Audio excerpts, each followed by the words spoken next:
Welcome everyone to the John Button Oration for 2022. I'm John Howe, I'm the Director of the Melbourne School of Government. Before I begin, I'd just like to acknowledge the traditional owners of the land upon which the event takes place today, the Wurundjeri people of the Kulin Nation, and I pay my respects to their elders, past, present and emerging. We're delighted to bring you the 2022 John Button Oration this afternoon, the first oration to be held in person for 3 years now, so it's fantastic to see everyone here for today's event. The Melbourne School of Government hosts the John Button Oration in partnership with the Melbourne Writers' Festival. The School of Government's an interdisciplinary school at the University of Melbourne.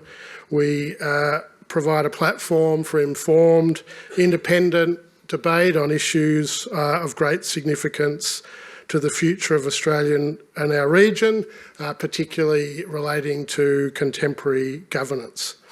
The John Button Foundation was established, which supports this oration, was established in 2009 in memory of John Button, the late industry minister, senator and writer.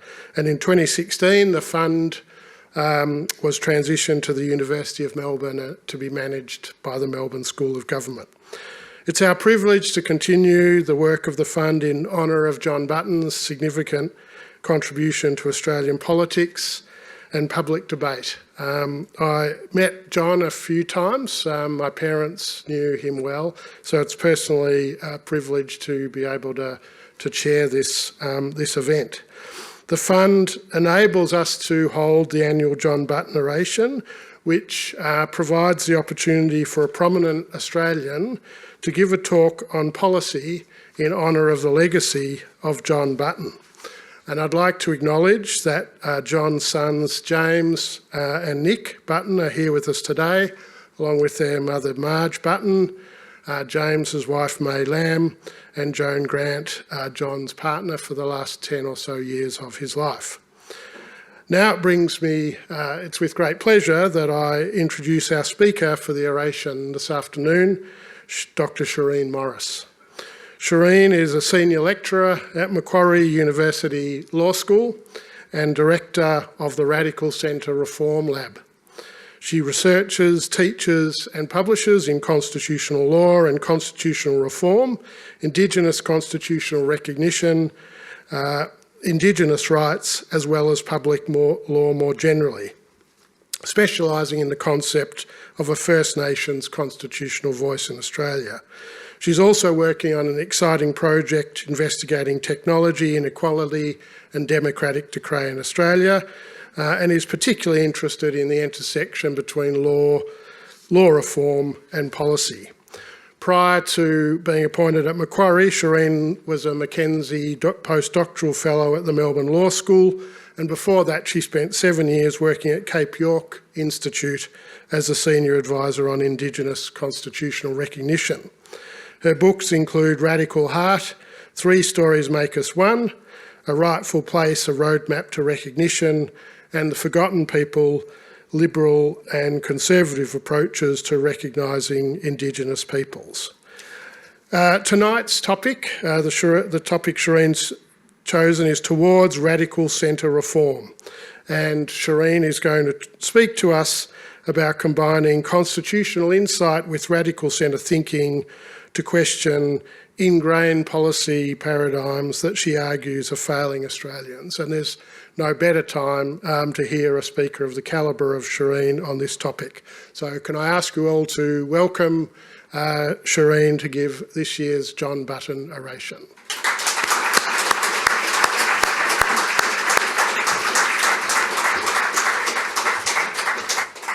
Thank you so much, John. I acknowledge the Wurundjeri people of the Kulin Nation and pay my respect to their elders past and present. I thank James Button, the Button family and the Melbourne School of Government for this huge honour. I acknowledge Henry and Marcia Pinskia, foundation donors to the Radical Centre Reform Lab at Macquarie University Law School, whose support enables our lab to continue work towards a First Nations voice referendum. And I pay tribute to the late Senator John Button, a true believer in Labor's mission of social justice for all Australians. So today, I want to make the case for radical centre economic reform. And specifically, I want to share my thinking about the radical centre as applied to the challenge of unemployment. A policy for true full employment is in the interests of both sides of politics. It was bipartisan policy in the post-war era. Though these days usually framed as a left-wing idea, the right is in fact more alive to the ills of welfare dependency and the need for welfare to work reform.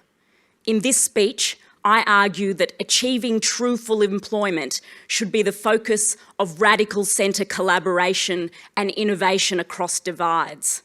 I argue that now is the time to shift the paradigm from a safety net of guaranteed welfare to the opportunity of guaranteed work. Last month, Treasurer Jim Chalmers observed that despite record low unemployment, there are pockets of high unemployment and ingrained disadvantage across Australia. Current opportunities don't mean much if they're not spreading to places like Logan or Lismore or Launceston, he said, nor, I would add, to the many remote Indigenous communities where welfare dependency remains intergenerational. Official unemployment figures don't convey a true picture of those underemployed or those who face barriers to workforce participation.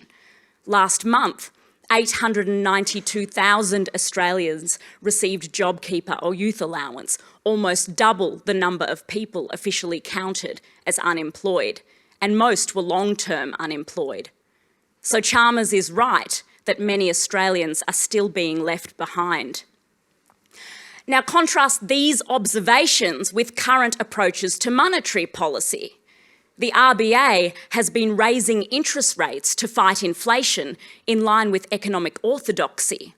This will slow growth and likely force unemployment to rise. In July, the Treasurer forecasted that by mid-2024, official unemployment could be back up to 4%. Some say it will be up to 5% by the end of 2024. RBA Governor Philip Lowe confirmed this week that some increase in unemployment is expected as growth slows in response to rate rises. Now, orthodox economists say this is fine because a natural rate of unemployment is needed to control inflation. I'm a constitutional lawyer and reform advocate. I'm not an economist. Neither was the man in whose honour I speak today. But like him, I believe this subject is not the sole province of economists. These are matters of public policy.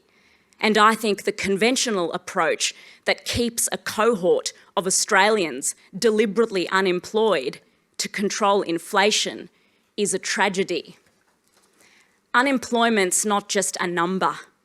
This is not just some econometric exercise devoid of human consequences. These are real people being consigned to poverty in the name of wages discipline and inflation control. Yet it's routine to hear policymakers talk about our fellow citizens as if they don't matter. Well, they matter. And the accepted trade-off between inflation and unemployment must be challenged. There's a dishonest contradiction at the heart of the current approach. On the one hand, governments proclaim to pursue jobs, jobs, jobs. Let's get people off welfare and into work. On the other hand, they keep a group of Australians condemned to the joblessness they pretend to ameliorate.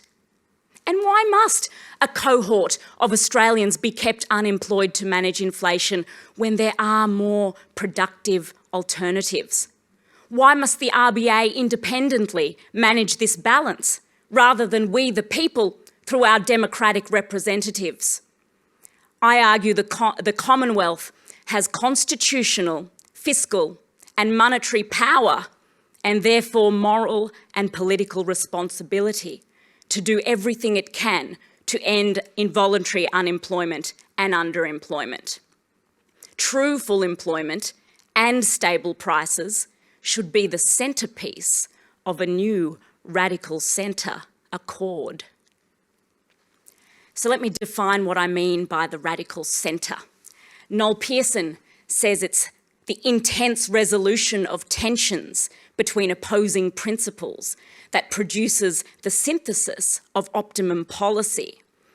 In practice, this requires open-mindedness to opposing views and collaboration across divides, a willingness to flip dominant narratives and view problems from unorthodox perspectives to elucidate new ideas. The radical centre takes the best insights from across the political spectrum and synthesises them into innovative reform. It combines high ideals with hard pragmatism. As JFK said, it's idealism without illusions. And the radical centre can be achieved through negotiation, as I learned firsthand working with Pearson to realise the idea of a constitutionally guaranteed Indigenous advisory body through collaboration with our then ideological enemies, constitutional conservatives.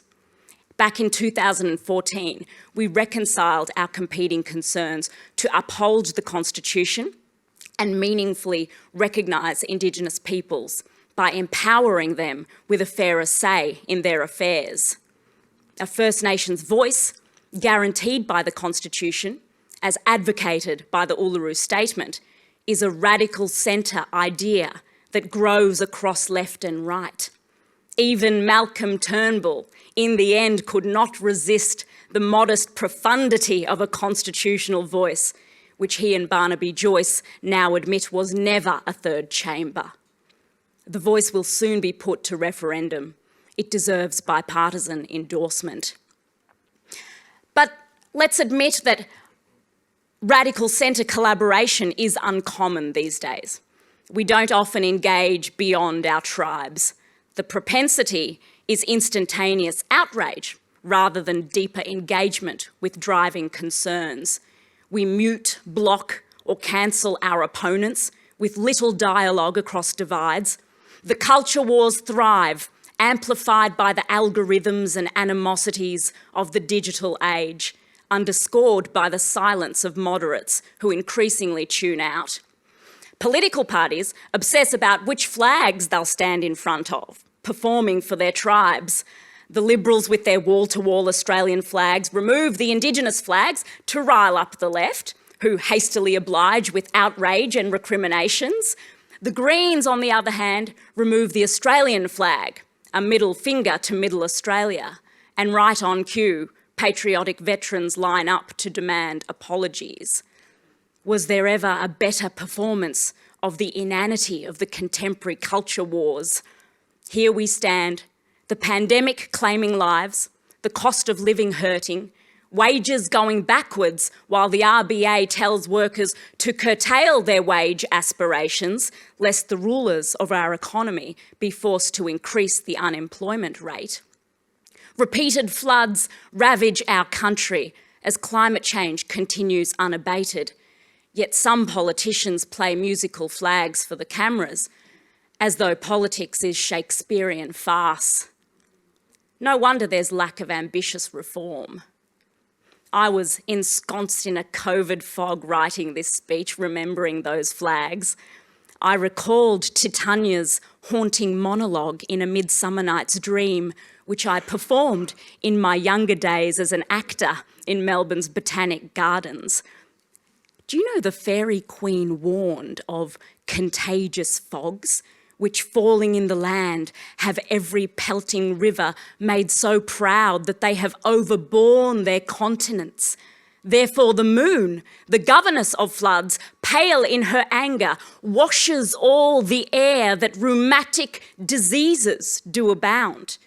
And thorough this distemperature, we see the seasons alter, the spring, the summer, the childing autumn, angry winter, change their wonted liveries, and the mazed world by their increase now knows not which is which.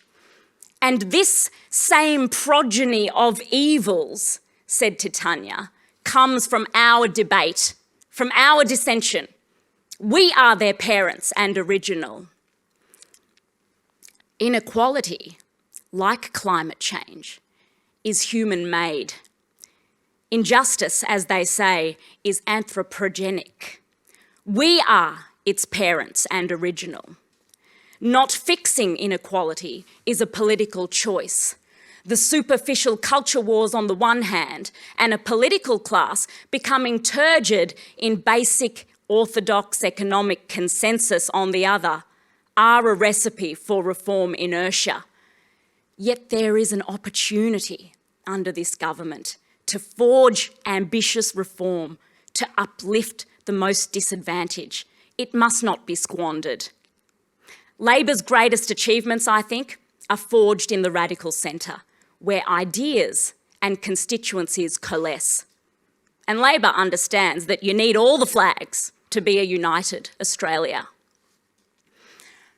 Paul Keating has described himself in retrospect as a radical centre reformer. Keating with Hawke led Australia's economic liberalisation, floating the dollar, deregulating markets, kicking off a period of sustained prosperity for the country.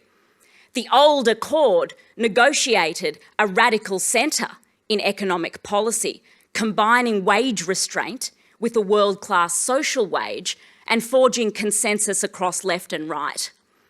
Many have observed, however, the disproportionate costs borne by workers for this progress. The vast wealth created has not been equally shared. Liberalisation and globalisation created winners and losers. Before the pandemic, growth was too weak and unemployment too high. And unemployment figures don't tell the full story. You count as unemployed if you work just 1 hour a week. Underemployment and job insecurity have increased over decades. Real wages stagnated and are now falling. And in contrast to the prosperous post-war era, the golden era of the middle class is in long decline. Arguably, the biggest losers have been young people who faced elevated long-term unemployment after the GFC. Home ownership for young low-income earners has fallen dramatically since the 80s, and the regression of Australian educational achievement is alarming. Fewer students now can read well enough to have a productive career and a full life.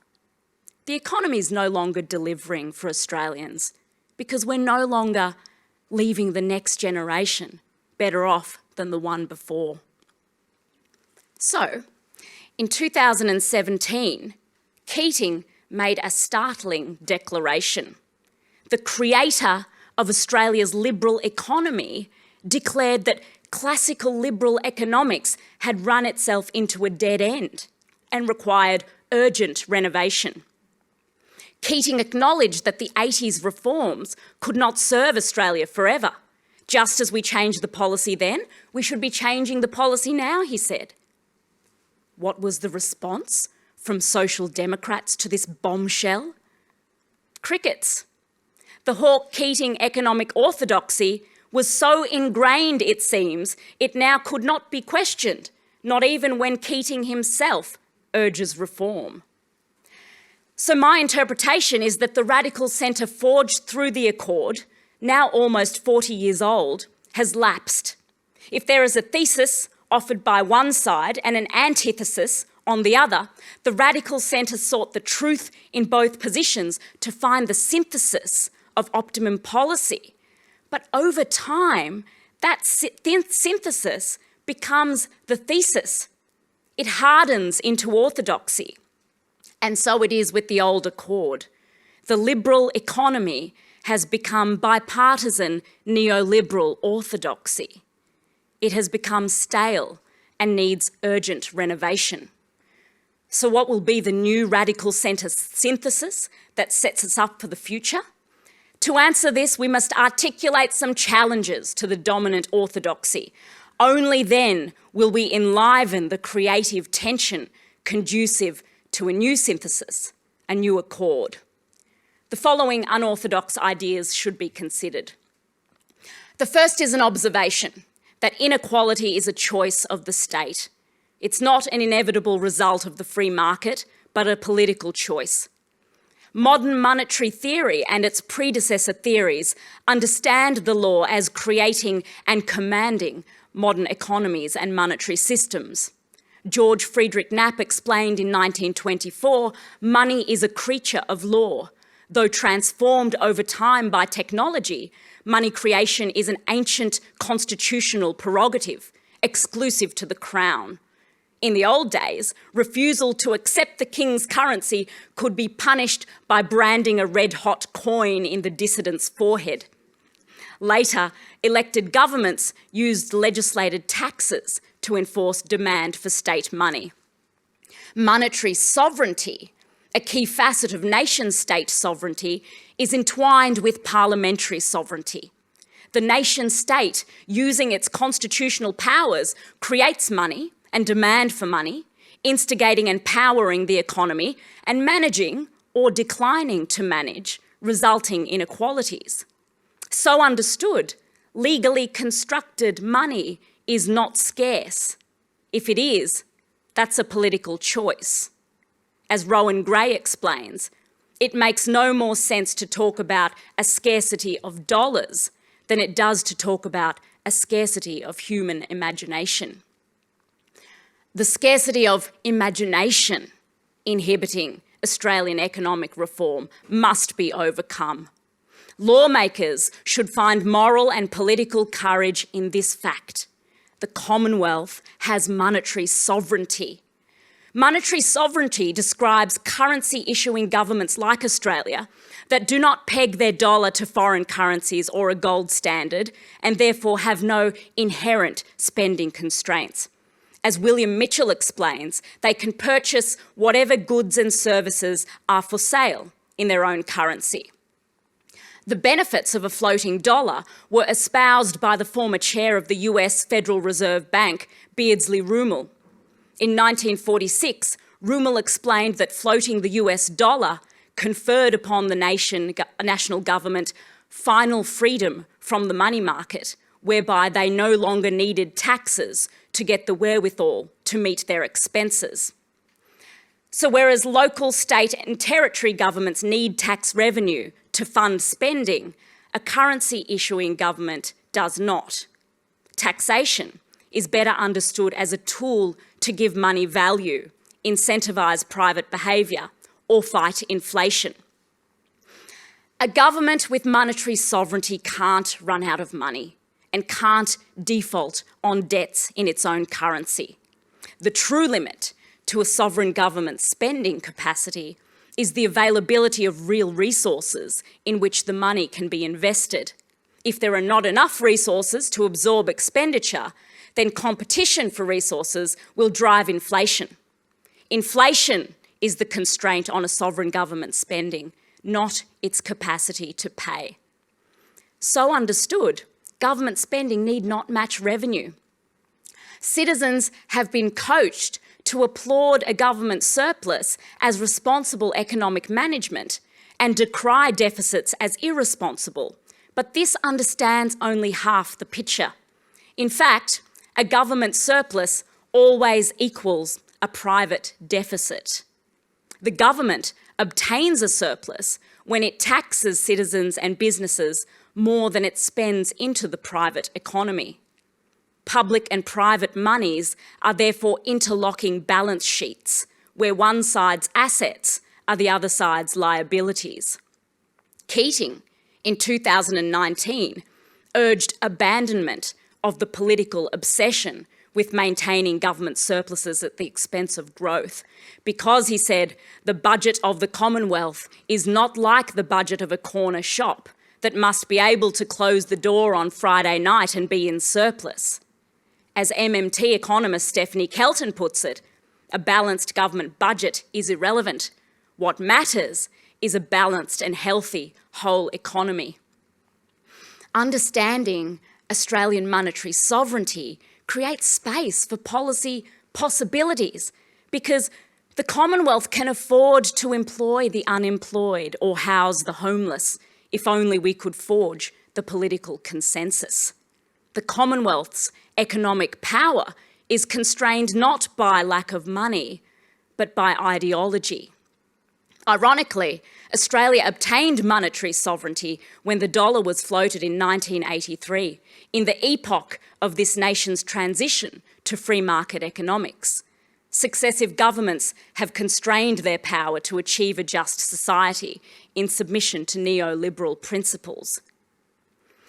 Consider the central bank's evolving role in our constitutional and economic system. A distrust of democratic institutions, along with moves to small government, help explain the Commonwealth's outsourcing of monetary policy to the RBA. The RBA's ideological underpinnings were framed by the Liberal government's backlash against Labor's failed attempt to nationalise banking in 1947.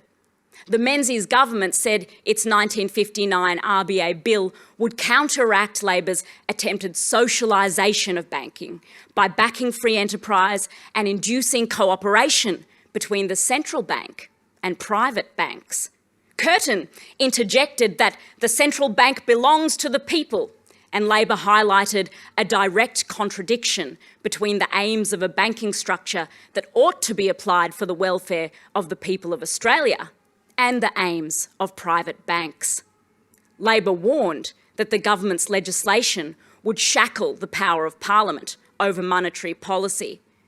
In the end, however, 49 private bank directors, 17 of whom were not ordinarily resident in Australia, apparently persuaded a majority of parliamentarians to begin relinquishing parliamentary control of monetary policy to the new RBA. The power of money over politics. Still, the RBA was initially independent by law but subservient in practice. Monetary policy was still run by the Treasury. However, practice began to change in the 70s as the goal of true full employment was abandoned and the financial landscape deregulated. The RBA's growing independence was ceded by Keating and achieved by Howard and Costello. A 1996 agreement between Costello and the RBA bolstered its independence and confirmed its prioritisation of inflation targeting over full employment. As RBA independence hardened, governments became increasingly lethargic on economic reform. Mitchell et al. Argue that governments now see fiscal policy as a passive tool and tend to run unduly restrictive fiscal policy stances so as not to contradict the monetary policy stance set by the central bank. The net effect is that the unelected RBA oversees the balance between stable prices and full employment, not the elected government. And the RBA has been getting the balance wrong. Its primary focus on inflation rather than full employment contradicts its legislative charter, which provides it must pursue stable currency, full employment and economic prosperity for the Australian people. Yet there is no real full employment target. While unemployment is now low, this is a partial side effect of emergency pandemic policies, stimulatory spending, previous low interest rates, perhaps extra staff hires to compensate for sickness, and of course, border closures. The ineffectiveness of the RBA's normal policy was evident in its 2021 admission that inflation was below target for several years and unemployment was still too high, and in the current business as usual predictions that unemployment will soon go back up. Along with diminished worker bargaining power, keeping a cohort of Australians unemployed helps stifle wages growth. According to Ross Garneau, between 2013 and 2020, we had a period of income stagnation unprecedented since the Great Depression. Meanwhile, profit shares have soared. Pixley et al. Argue that under the central bank, accountability to the public sphere has been replaced over time by implicit subordination to commercial financial interests. The influence of corporate money over economic orthodoxy and public policy could partly explain why lawmakers don't intervene when the RBA has erred, despite constitutional power to override RBA policy or adjust the guiding legislation. There is an ingrained hands-off approach. But how important is this independence really? US economist Eric Leeper told an RBA conference this year that central bank independence is a political convenience created by politicians to enable blame shifting. It's a gift from elected officials to themselves, he said, providing a whipping boy when the economy turns sour. So perhaps politicians have come to value the whipping boys at the central bank. But Australians, I think, just want a healthy economy, good jobs and prosperous futures for our kids. And we want our politicians accountable for economic outcomes. Parliament and government possess monetary sovereignty and should bear primary responsibility for national economic management. Government outsourcing of monetary policy to the RBA is a structural shirking of sovereign responsibility. The Constitution gives Parliament power with respect to money creation and policy, and executive action is supposed to comply with empowering legislation. The RBA's government-sanctioned failure to properly execute its legislated mandate in relation to full employment is repugnant to parliamentary supremacy. Yet the Commonwealth has supreme power both to correct the RBA's misdirection and to use fiscal policy to more directly pursue economic justice. It should use it. Let me turn now to the RBA's current approach to inflation.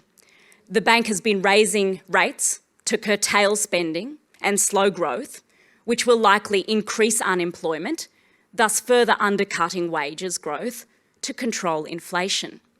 This roundabout route is pursued notwithstanding that current inflation is mainly a supply problem. What can the RBA do to fix supply issues caused by the pandemic, floods, and the Ukraine war? Not much. The RBA also has told workers to temper pay rise requests to prevent a wage price spiral. Yet wages have taken the biggest real cut on record. Wages are not driving inflation. Despite this, Lowe warned in June that if wages rise too much, then that would inhibit the achievement of the inflation target, and then perhaps unemployment would need to rise, he said. Bizarrely, as Alan Kohler explains, most economists support steep increases in interest rates to get unemployment up and restrain non-existent real wages growth to control inflation. What a powerful stick the high priests wield. As if losing pay due to stagnant wages and rising prices is not enough punishment, some workers must lose their livelihoods for the greater good to fix inflation they did not cause. Notice how the RBA doesn't explain how lower wages will lead to lower prices, because low wages and higher prices might just further increase corporate profits. And notice how the worst off must always cop it. Terry McCrann wrote recently that the whole point of RBA rates policy is precisely to hurt some people for the greater, more sustainable good. He put the "some" in brackets, I assume because it's code for poor people. To identify additional causes of rising prices, we should consider the pricing power of corporations. Firms with pricing power may take advantage of supply problems, rate rises, and hype about inflation to raise prices to maintain or increase profits, making the most of higher price expectations. A similar dynamic may be apparent with rents, as landlords pass on interest rates pressures to tenants and then some.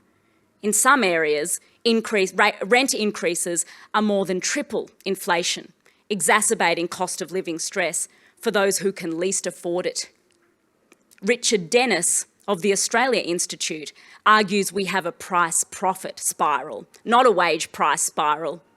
As prices surge and wages fall, the share of GDP going to profits is at record highs, he wrote.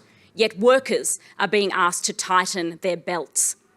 He and former Treasury Secretary Ken Henry proposed windfall profit taxes to control power prices. There are other ideas. One, big corporations could agree or be required to moderate their prices, which means reducing their handsome profits, rather than making the most vulnerable solely pay for price stability.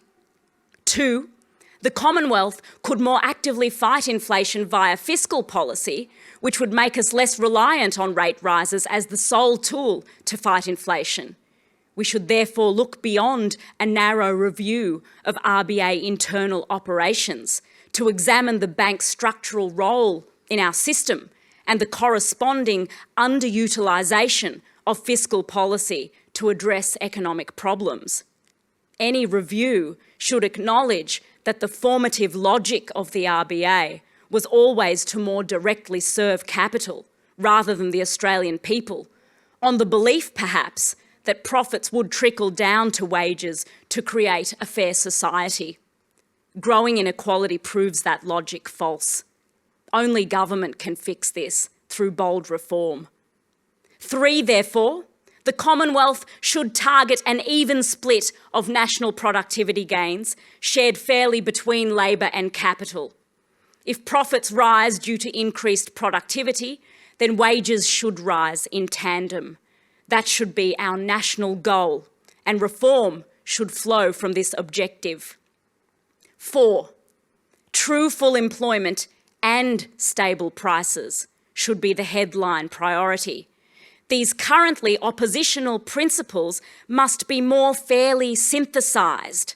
The ACTU is right that a revised agreement between the Treasury and the RBA should counterbalance inflation targeting with a true full employment target. And rather than performative independence, the RBA should support the sovereign government to achieve its true full employment agenda. True full employment means every Australian who wants a job can get a job. Zero waste of Australian potential. Post-war governments were committed to full employment, but the concept lost all meaning when economists subscribed to a natural rate of unemployment, which pursues stable prices by maintaining unemployment. Not all economists think this is necessary. William Mitchell proposes that a better alternative to an unemployment buffer stock to achieve price stability is to utilise an employment buffer stock as long as price stability is not compromised. A federal job guarantee would make government an employer of last resort, providing basic wage buffer jobs for unemployed workers, a flexible, permanent complement to private employment. A job safety net rather than just a welfare safety net. It is therefore arguably not necessary to cause or maintain employment to fight inflation. Inflation could instead be managed with a minimum wage job guarantee. And experts argue that this would provide a better inflation control than maintaining a cohort of unemployed Australians. First, because the jobs would be anchored at the minimum wage rather than indexed to prices, so would not be inflationary, but could produce useful social outputs and economic outputs to help address supply issues. Second, because jobs can make long-term unemployed people employable, which could expand the workforce, help address labour shortages, and discipline wage rises through increased competition. Third, because the pool of job guarantee workers would expand in recessions and contract in expansions, helping stabilise the economy. So the accepted trade-off between unemployment and inflation, I think, is a false dichotomy. It need not be either or. Instead, let's strive for a fairer synthesis of the dual goals of true full employment and price stability. Thinkers across the political spectrum should see merit in this arguably radical centre approach. The left historically championed welfare, while the right champions welfare reform and responsibility. But both sides should agree that jobs are so much more productive than welfare. This should galvanise the human rights left as much as the up by your bootstraps right. And imagine how a job guarantee could transform the lives of the over 892,000 people on job seeker and youth allowance, many of whom are long-term unemployed. Around half of those Australians have a partial but untapped capacity to work. They need welfare to work reform, with work tailored to their circumstances. A job guarantee could be federally funded and locally delivered to match local priorities. It could be targeted to people who need the work, where they need the work. It could be flexible to fill gaps in underemployment. And it could be paired with welfare reform, sensible sticks and carrots, supports and training to ensure maximum uptake and benefit. Properly designed, a job guarantee could disrupt cycles of intergenerational disadvantage in places like Logan or Lismore or Launceston and in Indigenous communities, entailing long-term benefits for society and the economy. And now is the time to implement a job guarantee, because right now the pool of unemployed Australians is smaller. Now is the time to shift from a safety net of guaranteed welfare to the opportunity of guaranteed work. A final unorthodox idea relates to the dishonestly titled Charter of Budget Honesty, which shackles Australian monetary sovereignty in submission to neoliberal principles. Reform of the Charter should be part of the Treasurer's shift towards a wellbeing budget. The 1998 Charter was enacted by the Howard government, purportedly to prevent repeat of the Keating government's alleged economic dishonesty. It intended to discipline federal budgets, given worries about debt and deficit, to entrench the Howard government's supposed commitment to responsible and accountable fiscal policy. I think there are two problems with the Charter. First, the intent to entrench a past government's policy is troubling to me as a constitutional lawyer who values parliamentary supremacy. Parliamentarians often resist a federal Charter of Rights, for example, because it might bind future parliaments to inflexible principles. Well, this budget charter binds future governments not to universal rights, but to neoliberalism. It curtails policy flexibility. Second, the Charter enforces half-truths. It does not mention full employment in its principles of sound fiscal management. The sole focus is on government debt, national saving, prohibiting the insight that a government surplus equals a private deficit. Because the reality is that Howard's responsible fiscal management was paid for by private citizens. As Stephen Hale explains, during the Howard Costello surpluses, the private sector ran the deficits and household debt skyrocketed. The Charter effectively outlaws this insight. It is legislated thought policing. That its fundamentals have not been revised in the decades since its implementation speaks to a bipartisan dereliction of economic reform responsibility. A new approach to the budget should disclose to Australians the full economic picture. It should show how government surpluses correspond to private deficits and how government deficits support private surplus. It should show how the outcomes being funded by budgets measuring broader indicators of prosperity, like employment, wages, home ownership, education, and mental health. US hedge fund manager Warren Mosler argues that the correct size of a monetary sovereign's budget deficit is whatever size supports true full employment. If involuntary unemployment and underemployment exist, then the deficit is too small. This is what I mean by flipping the narrative. The Commonwealth should not straitjacket its monetary sovereignty based on half-truths, nor timid assessments of political ramifications, should the full truth be openly discussed. Rather, leaders can change the narrative. Australians would accept budget deficits that fund guaranteed jobs. We would see that as a worthwhile investment in Australian potential.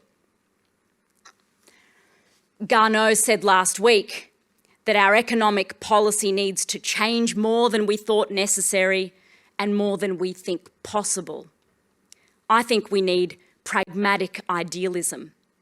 Australians should seize this moment to negotiate a new radical centre accord. Current discussions should integrate unconventional perspectives. No ideas should be off the table and no orthodoxy above critique. Let's start by discussing some principles that might unite our efforts. Like every Australian should have the right to work, which is better than the right to welfare. Corporations should accept their fair share of responsibility for our economic well-being, including for price stability. And productivity gains should be equally shared by labour and capital. Let's debate these principles with passion, energised by the acknowledgement that inequality is human-made, just like climate change. We are its parents and original. Fixing inequality is a political choice. There's no shortage of money to address our challenges, for the Commonwealth enjoys monetary sovereignty. But we must find the will, imagination, the courage and the consensus. So I urge lawmakers across left and right to understand their monetary sovereignty, reclaim it and wield it for fairness and prosperity. If this government can find its ambitious, reforming, radical centre roots, I think we can unite Australians and achieve this country's full potential. Thank you.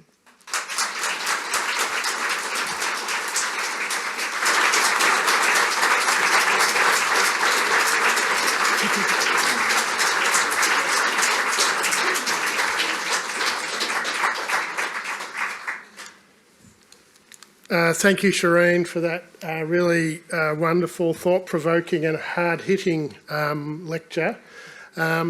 We've got a little bit of time for questions, so if you have a question for Shireen, please put your hand up, and I think we've got a couple of roving mics there that you should use. So I've got someone down in the middle here. Hi, Shireen. Great speech, thank you. Thank you.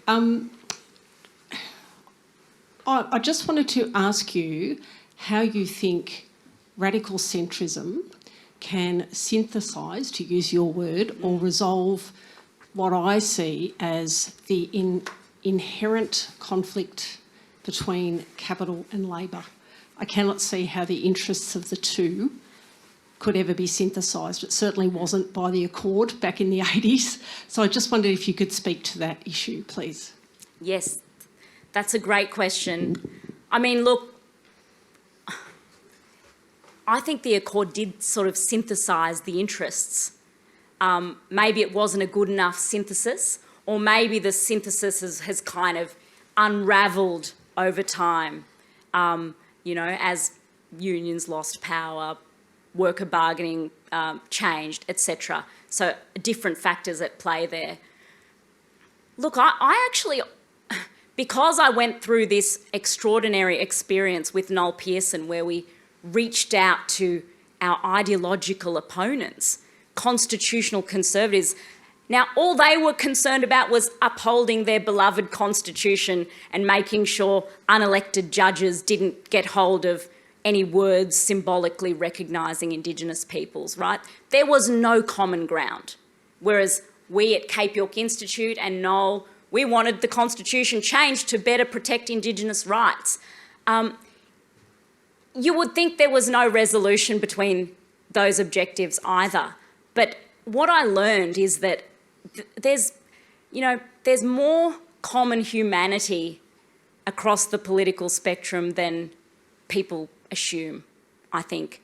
And it's only when you reach out and start having the conversations that you start to uncover the common ground that does exist.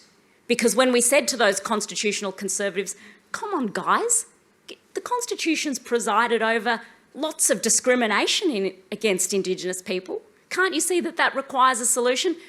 They said, actually, yeah, that's true. We just don't think the solution you were proposing was the right one, right? Because back then we were proposing a solution that was at odds with their philosophies.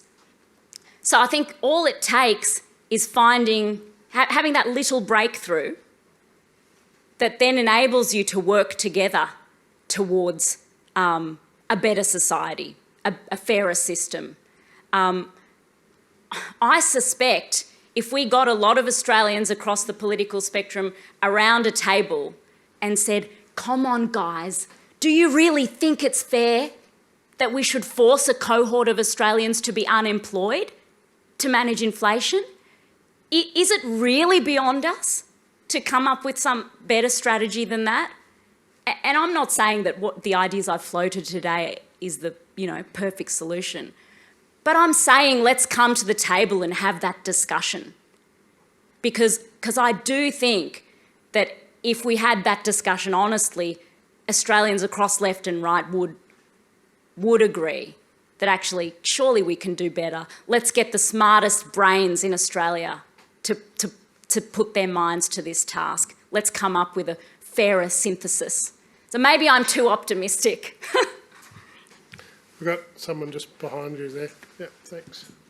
Hi, thank you. I really enjoyed a lot of that, particularly, some of the stuff about the RBA and so on. Nevertheless, I'm very uncomfortable about some of the notion of full employment, because I think as we construe that in Australia, it is absolutely defined by capital and by the status quo.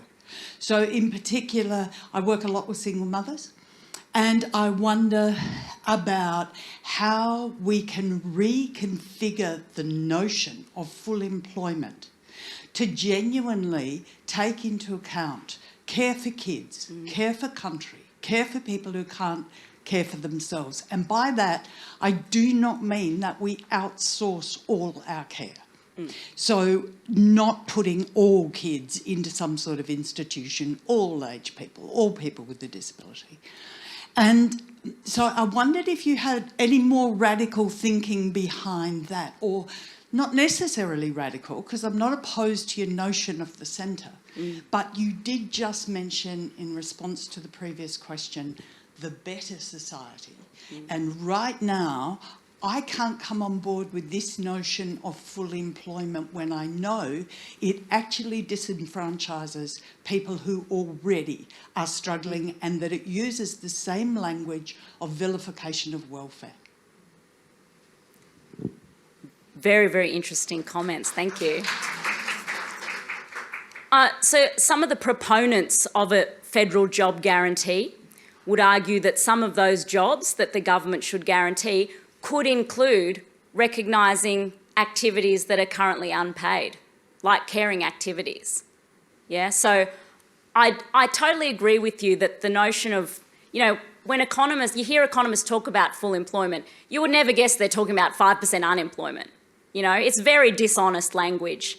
So the first thing we need to do is strip that back, get really clear about what we mean. It certainly wasn't my intention to demonise welfare in any way. It was simply my intention to urge us to be more ambitious than just welfare.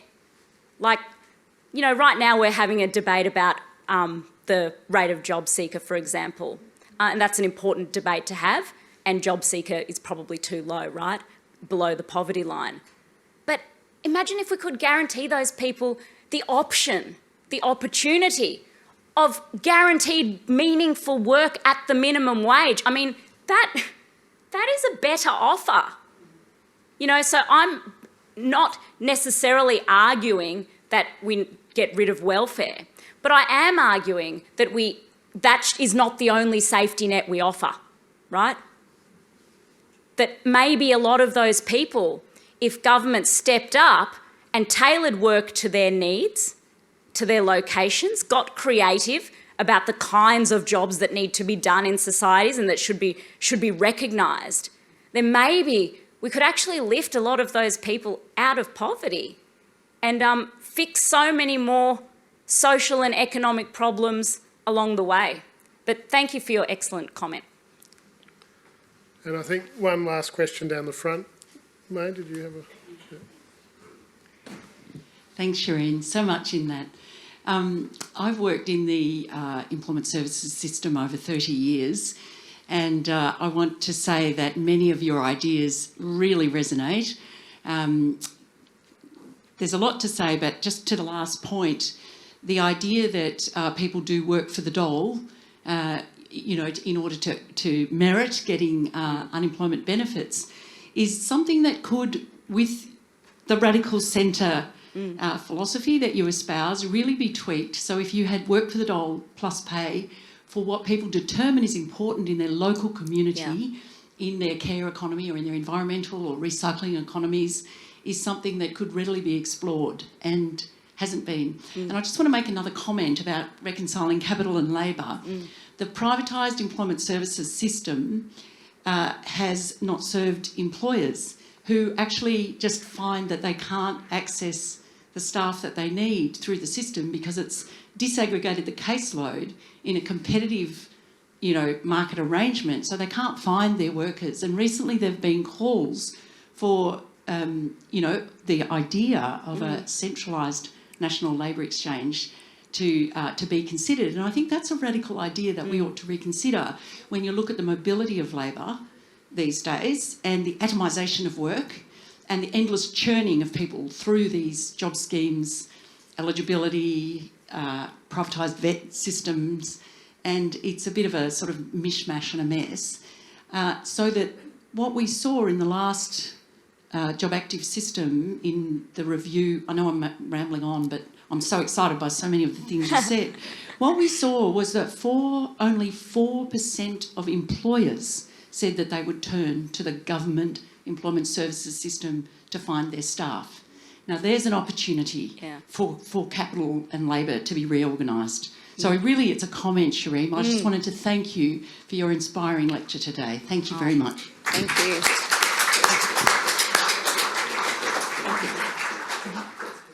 Unfortunately, we're out of time, but I believe Shireen is going to be signing books at Reading's State Library, which is you enter through Russell Street. So she's going to be doing that after the lecture today. Thanks, Shireen, again for your time and insights today. The Button family have a little gift for you. So I'm presenting. Thank